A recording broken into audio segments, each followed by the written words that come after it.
When I sat here a month ago and introduced my Sporster S to you guys, I promised you that I was not going to do a review. I think those are very biased. I'm here today to tell you that I might have lied a little bit. There's very little content out regarding these bikes. The one YouTuber that was making them has since sold his Sportster S. And I'm going to cover with you the 5 things that I like about this bike, as well as the 5 things I do not like about this bike, so that way you can make an informed decision. So like, subscribe, and stay tuned for those 5 reasons. Oh my god, do you know where my panties are? I'm a young shot caller, hit placer, bad bitch taker, AK slanging ass gangster, white flash nigga when I'm hanging, 2-gun gang, twin glocks nigga I'm flaming. Should've been a teacher how I get your white chalk. So this is going to be a 2-part video. In the first part, I'm going to be covering the 5 reasons why you should not buy a Harley-Davidson Sportster S. I already covered this on TikTok. I did short segments on there. If that's more your style or you want daily content and you like my channel, please go to TikTok. I'll post my username right here and give me a follow on there. However, I feel that this video is very, very, very important, and I wanted to do a nice, in-depth look at this. I know this might be a little boring. However, like I said in my intro, there's not a lot of content or knowledge about these bikes. They're still way too new, and not enough people who own them are the type of people who get on here and produce content. So we're gonna start at the number 1 reason why you should not buy one and work down. So number 1 being the most important, and that's gonna be reliability. I know you may say, well, yeah, it's a new bike. There's going to be issues with it. Guys, listen, I ain't talking like a simple issue. I'm not talking like, oh, my GPS doesn't work, or why does my music cut in and out or not sync with my helmet. I'm talking major mechanical issues. It does not take a whole lot of searching on Facebook to find people that have serious issues with these bikes. Anything from premature lifter failure, to starter failures, to bikes randomly shutting off, to the display units not powering on, to engine code after engine code after engine code, to the point that it's literally been nicknamed the ghost code, and people basically say to ignore the engine codes because they come on so frequently that you can't even trust them. The list goes on and on and on and on. And to touch on my own experience, I had about 900 miles on this engine, and I began to develop a tick. It was only there idle. I'll pause for a second and post that video right here. So I developed that around 900 miles, took it into the dealership. The dealer diagnosed it as a lifter issue, did a top end adjustment or a top end rebuild, and gave my bike back to me. That took about 2.5, 3 weeks. So I get my bike back to me. I put about 100 miles on this supposed top end rebuild that had been tested, road tested, dyno tested, you name it. They did literally everything, and was assured that my bike was tip top. I put 100 miles on it, and I began to develop the same issue. This time I take my bike back. Hey, got the same issue. They diagnose it, have it for about a month. Big Harley corporate steps in, eventually says, hey, you know what, this guy's had his bike down twice now, over 2 months basically in the whole grand scheme of things. We got to get him his bike back. Let's get an engine put in it. The engine was around $8,000 plus supplemental parts and labor. Luckily, it was covered under warranty. Had it not, it would have been looking at probably around a $10,000 to $12,000 repair. But lucky me, it was. And what's great and cool and kind of bragging rights, if you will, is my engine was actually taken back to Harley Research and Development, and what they found is there's a slight imperfection in the harmonic balancer, which causes premature engine wear and failure, essentially. So yeah, definitely reliability is something huge to consider when buying these. If you want it as a toy, or if you're going to take it out every once in a while, you might be fine. Or maybe you have a Harley dealer right next to you, or you're a tech yourself and you're fine with it and that doesn't really bother you. But But if you're somebody like me, I live 2 hours away from my closest dealer, and I daily ride this thing. I beat it up. I don't mean abuse it, but I put miles on this thing, about 50 a day. Having something that's reliable, that I know every time I come out and I turn it on, it's gonna start up for me and get me where I'm going, is very, very, very important. This thing has left me once and broke down on me 3 times total, and I haven't even had it for a year. And like I said, to my knowledge, rolling into 23, they haven't changed anything. That's kind of the worst part about this, is Harley is not really addressing it. If you take it in, they'll cover it under warranty, but in terms of like a recall for anything, it's not out there. Promise you. Call your dealer. It's not. But enough ranting about that. I want to roll into the number 2 most important thing to consider when buying this bike, and that is going to be price. MSRP for the 22 models was $15,500, rolling into 23. They increased that price, and it varies a little bit based off your color, but they're around $16,500. I'll put the link from Harley right here. I promise you won't find one for that. These are very far and few between. You roll onto a Harley dealership looking for any other make or model, 883 up to Road Glide, you name it, they will not have one. Or I'm sorry, they will have them. They will have multiple. They'll have 3 or 4 different color options. You roll on and look at these, they're about as special as a CVO. You will find maybe one, if you're lucky. If you are lucky. So what does that do for price? Well, people still want these. There's a pretty high demand for them. There's not a lot out there. So you're looking at paying probably anywhere from $2 to $3 grand over MSRP. And then if you live in a state that you have sales tax factored into that, and then you finance and you got that APR finance charge on there, when this is all said and done, this could be a $25,000, $26,000 bike all day long. That also means that the used market is going to be very, very competitive for these. You're probably going to pay used for one of these what it says it should be MSRP from Harley. Definitely something to consider. If you want one like I did and you have the extra money, by all means get it. But if you're somebody that goes to Harley's website or you see these around and you think they're cool, you're probably not going to be able to get into it for what you think you should be able to get into it. However, one thing that's kind of special about that is, since the price is so high, since there is so few of these,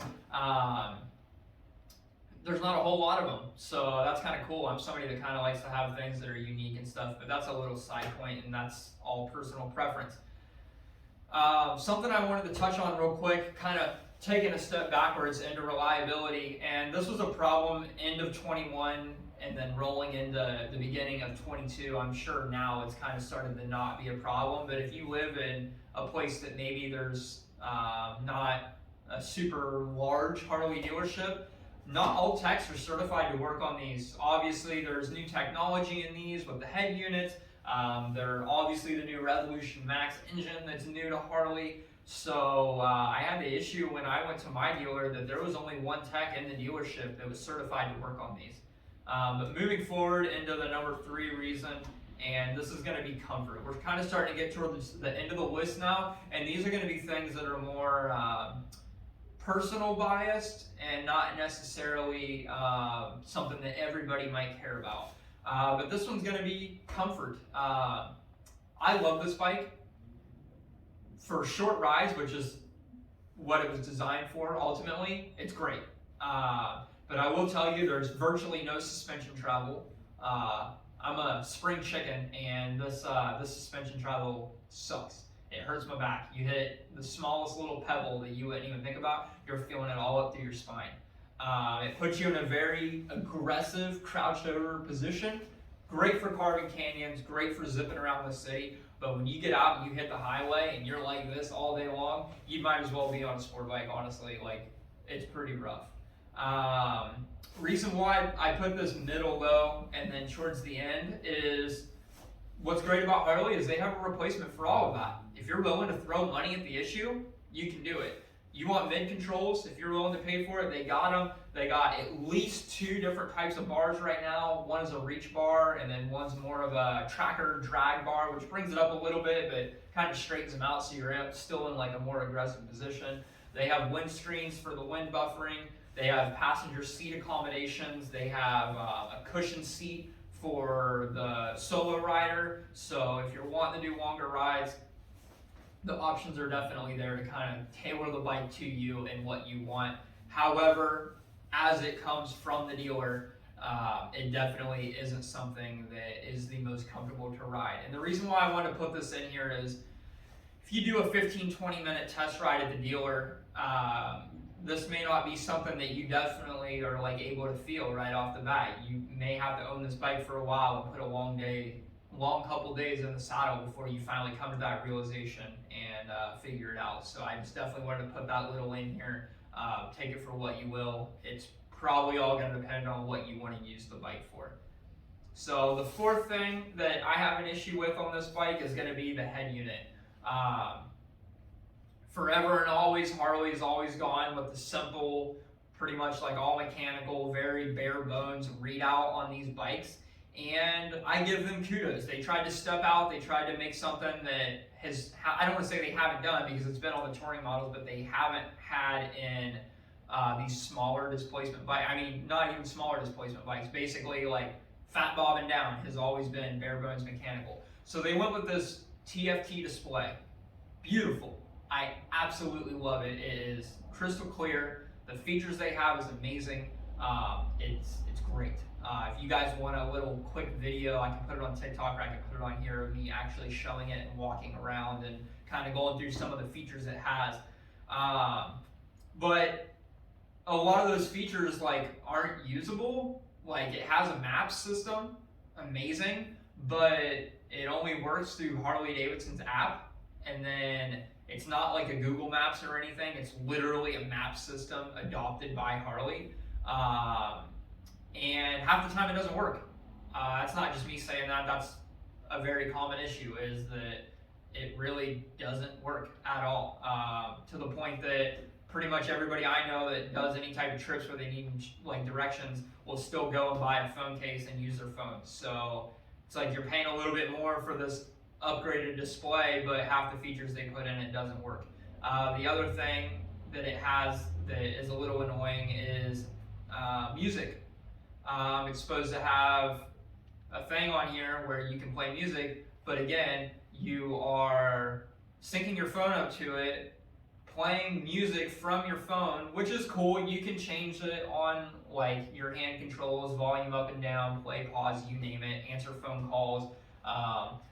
But again, you're playing it from your phone. So I'm hooking my phone up, draining my phone battery, and I have to have the comm system that syncs with this. Not all of them do. A lot of the Senna systems, people cannot get to sync with this in my helmet. So now it's one more thing I gotta add into the mix, and it just kind of seems like the phone kind of seems to be the common denominator in all of this. So great product, poor execution. Like for me personally, I love the dash. I love the all digital display. I don't even use it when it comes to navigation or really anything important. I'm still running my phone. And that kind of sucks. Not to mention, there's issues with these randomly shutting off. I've had it happen to me 2 or 3 times. A lot of people say it's temperature based. So if it's real cold out, these will get cold and then they won't function properly. Whatever the reason may be, I mean, it still sucks, right? Like your display's not working, you don't know your speed, you don't know your RPM, you don't know if you have a check engine light, you don't know literally anything. And then the fifth and final thing that I gotta say I don't like about this bike, I put it for dead last. A lot of people will buy a bike, they'll keep it bone stock, and they'll be perfectly happy for the life of that bike. So this definitely is not gonna be one that pertains to everybody, but that's gonna be the aftermarket support for this bike.